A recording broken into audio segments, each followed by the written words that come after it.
పలుకులిచ్చెనే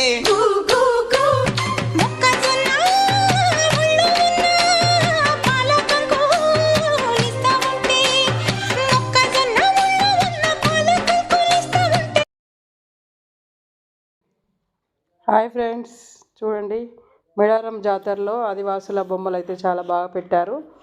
చాలా బాగున్నాయి, చాలా అలరిస్తున్నాయి అందరినీ. అందరు వెళ్ళి ఫొటోస్ అయితే దిగుతున్నారు. మేము కూడా దిగాం ఫ్రెండ్స్. చూడండి చాలా దిక్కులు ఉన్నాయి. ములుగు నుంచి